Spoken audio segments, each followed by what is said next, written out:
Now in the part 4 we will talk about wind. So we have the topic wind. The movement of air from high pressure area to low pressure area is called wind. We have a definition of wind. The movement of the air from the high pressure area to low pressure area is called wind. You can see wind at work as it blows dry leaves down the pavement or uproots trees during a storm. Now what happens during the wind? Dry leaves come down or uproots trees during storms. During the storms you must have seen that trees are falling down. What happens? It is uprooting. Sometimes when the wind blows gently, you can even see it blowing away smoke or fine dust. It blowing away smoke or fine dust. At times wind can be so strong that it is difficult to walk against it. Many times before the rainfall we experience wind is blowing so hard. So because of that some trees fall down and some leaves just leave the trees. You must have experienced it is not easy to hold an umbrella on a windy day. Many times when the rain is there and wind is also blowing and we have hold the umbrella in the hand, what happens? We are not able to hold it. Think of some other examples when strong winds have created problems for you. Winds can be broadly divided into 3 types. Now here we have total 3 types of winds. So first type is permanent wind.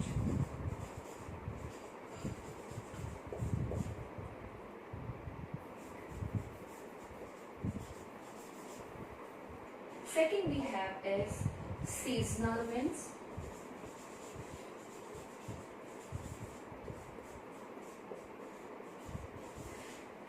And third we have is local winds.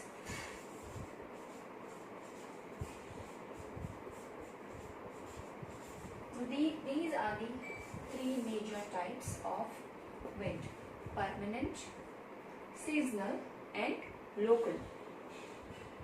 Now let us gather some information about the first type. The trade winds, westerlies and easterlies are the permanent winds.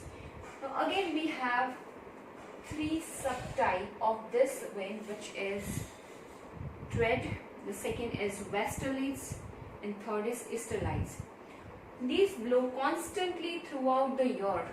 Throughout the year this winds blow in a particular direction. See, they have a particular direction. For example, if they are blowing in south direction, then they will blow in the south direction for the entire year. So that was the permanent wind. Now we will talk about the seasonal wind.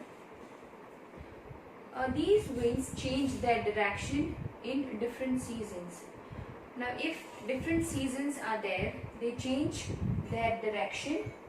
Here it was not changing, that is why we are calling it as permanent, but here it changes its direction, that is why it is called seasonal wind. For example, monsoons in India. So that was the example of seasonal wind. Then third we have is local wind.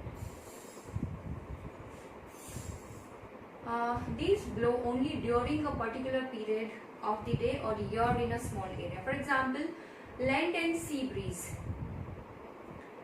Now there are 2 types of breeze which blows.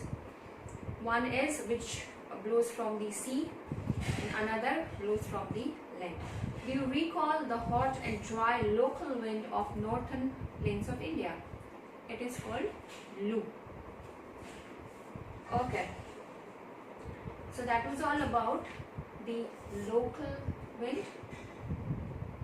And what is the important point to remember about the local wind? Yeah, the important point is this blow only during a particular period of the day or year in small area. It blows in small area and for a particular day or for a particular time of the year.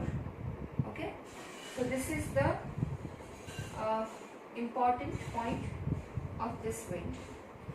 Now we have the next point, which is cyclone, nature's fury. So we are going to talk about the cyclone. And here we have a picture, destruction caused by a cyclone. Orissa, located on the eastern seacoast of India, is prone to cyclones that originate in the Bay of Bengal. Here we are talking about Orissa, which is located on the eastern seacoast of India, is prone to cyclones. Now see, prone, that means what? Constantly the cyclones are coming over there that originate in the Bay of Bengal. The cyclones originate from the Bay of Bengal and it comes to Orissa. On 17 to 18 October 1999, cyclone hit 5 districts of the state. Another super cyclone occurred on 29 October 1999 that devastated large portions of the state. So which kind of destruction this cyclone can cause? Here they have given this. The damages caused were mainly due to 3 factors: wind velocity, rain and tidal surge. The winds of up to 260 km per hour lasted for over 36 hours. They have given the measurement here that for 36 hours the winds of up to 260 km per hour lasted. This high velocity, that is right, 260 km per hour.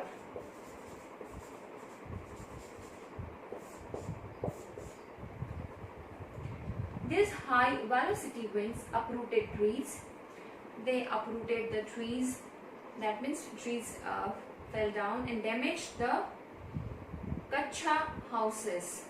जो भी कच्चे houses थे वो गिर गए because of that. Rooftops of several industrial sheds and other houses were also blown away. बहुत हवा आती है या तो साइक्लोन होता है, क्या होता है, जो कच्चे हाउसेस हैं वो टूट जाते हैं, जो रूफ्स होते हैं शेड्स के वो भी उड़ जाते हैं.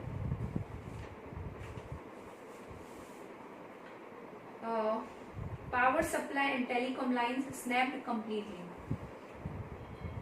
It creates a lot of damage. So also power cut, no electricity, no telephone connection was available. These rains led to flooding in the major rivers of Odisha. The cyclonic winds caused tidal waves that swept 20 km inland and brought massive destruction to the coastal areas. It created massive destruction coastal areas which is near to sea. The 7 to 10 meter high tidal wave intruded suddenly and caused massive damage to the standing paddy crops. Because of high tidal wave, what happened? It affected the long high crops. See, so many destruction can happen because of this. Entire locality or trees or crops were affected badly because of cyclone. Now we have page number 26. The cyclone originated as a depression in the Gulf of Thailand. near east of Port Blair on 25th October 1999 and gradually moved in a northwestward direction. Now see, there is originating point of the cyclone, and it also moves from one place to another place. So that is why in the weather forecast you can see now the cyclone is there, and there is a possibility that cyclone will reach to the surrounding area or the next city which is nearby. It intensified into supercyclone and hit the area between Erasima and Balikuda in Odisha on 29 October at 10:30 am. The supercyclone swept the entire coast of Odisha, including the cities of Bhubaneswar and Cuttack and 28 coastal towns. About 13 million people were affected. A large number of livestock were killed. Standing crops of paddy, vegetables and fruits were heavily damaged. Due to salinization caused by tidal surge, large tracts of agriculture land have turned infertile. Large tracts of sal, teak and bamboo plantations have disappeared. The mangrove forest between Paradip and Karnak vanished. Which kind of destructions happened? They have described this.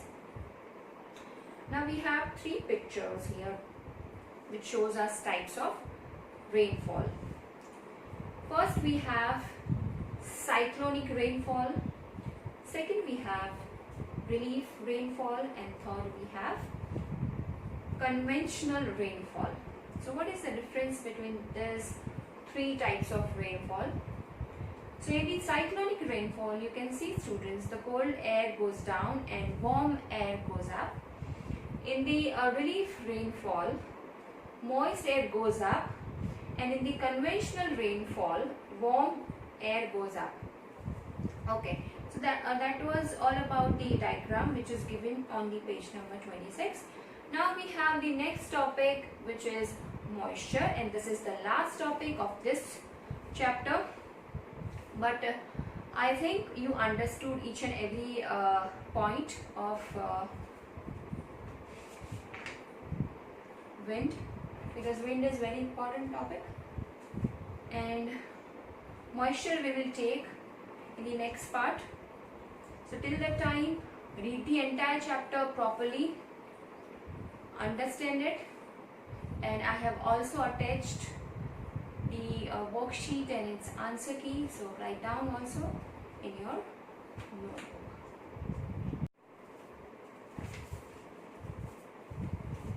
Now we have the last topic, moisture here.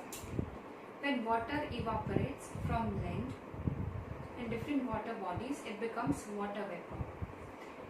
You all know that how water vapor forms.